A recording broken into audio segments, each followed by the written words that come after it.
Hi, I'm Donald Brennan. This is one of my favorite places in New York, Brooklyn. From its brownstones to beautiful parks.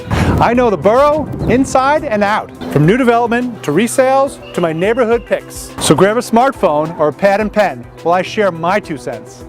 For years, Williamsburg was a neighborhood synonymous with abandoned factories and decay.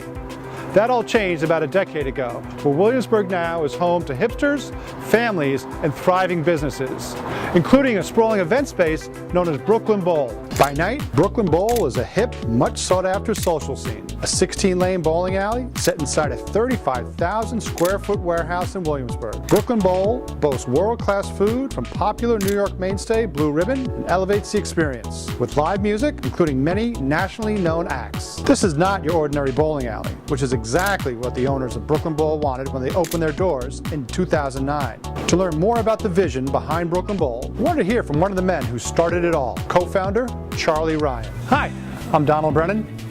Welcome to Brooklyn Bowl, Donald. I'm Charlie Ryan. Nice to meet you, Charlie. Let me show you around. Sure. So Donald, here we are in what we call a landing pad. It's really the entry decompression zone where people check in, they kind of get their bearings, realize they can get bowling if they go over to that desk, they can sit over here, have food or drink. This is the main venue bar, and it's really the focal point because you can see the stage over there, but it's also where you can get drink. Out here at the lanes, of course, you can get great food. Our food is by our food partner, Blue Ribbon. So I'm picking up a little bit of a carnival theme here. Well, we certainly have one, and I hope we don't beat people over the head with it.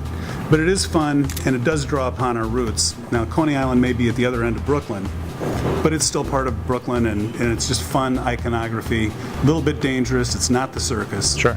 It's a lot more fun than a circus. So when we built the place, we had it laid out. It wasn't finished. This was just a corrugated surface here for the stage. We realized right away this is going to be a very special room because it's important how the artist feels about it. Sure. And when you look around, it's just much more dynamic than any room I could think of in terms of what the artist sees. Yeah. That's really important too. Yeah, very special space. Yes. Lots of great artists here. Kanye West, Roots, Guns N' Roses, Robert Plant, Snoop Dogg. Right here, right next to a bowling alley. How'd you come up with the idea of putting these two things together? It's kind of a magic trick, first of all, getting those people to come and play in the first place, but I think we're over the hump with that. But we had this idea from a business that my partner owned and I operated with him called Wetlands downtown, that we would fuse the bowling really as close as we could to the things that we already knew how to do, which was live music, food, and drink. And the combination is intoxicating because you just don't have that kind of an environment in any other place where you can hear live music. Being right there where you can get waitress service, you can sit on a couch, kick back, get right on the rail, right next to your favorite artist. It's just something that other people can't really offer. Yeah, pretty exciting. So Donald, here we are at the lanes, in some ways the center of our universe. After all, this is Brooklyn Bowl. So we got 16 lanes available to us, but we only need 2 of them. Should we roll a few balls? Absolutely, sounds like fun. No bumpers. Yep. Nope. Oh, man. The first game, I had a 201. The second game, trying just as hard, I had a 99. I decided there shouldn't be a third game. Definitely was going in the right direction. Call it quits. Oh, baby. Stay up there. You have to edit that one out.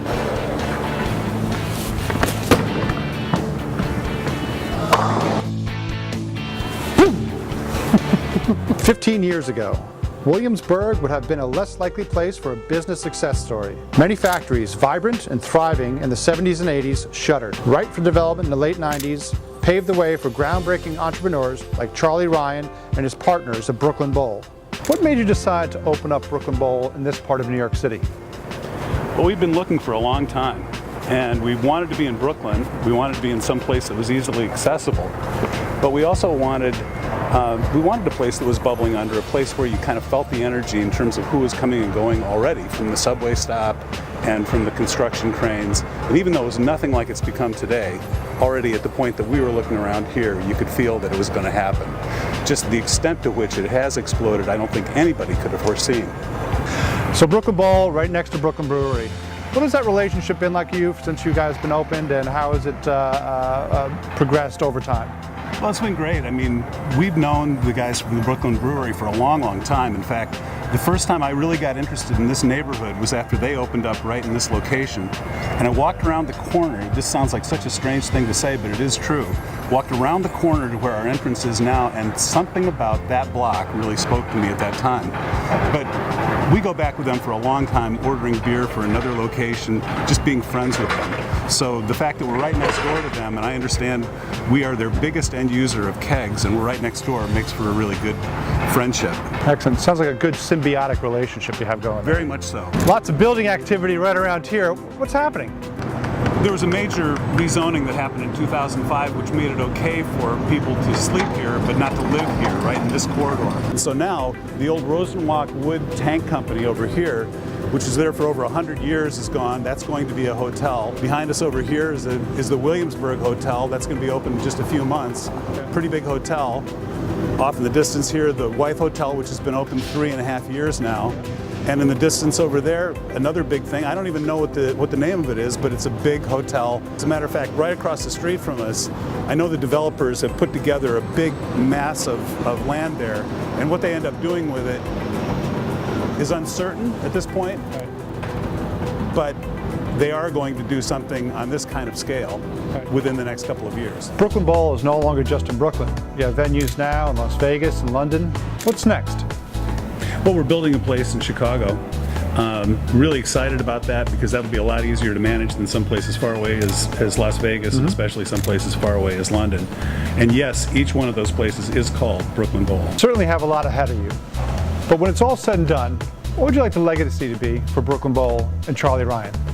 If we can have a place here, and I think we do, where people make memories that they remember forever, to me, that's really the measuring stick of whether you did something that was worthwhile. Brooklyn Bowl almost single-handedly revitalized the Brooklyn music scene, but the chapter of this business is not yet over. Be sure to join me next month when I interview another entrepreneur who's helping reshape Brooklyn. I'm Donald Brennan of Brennan Real Estate.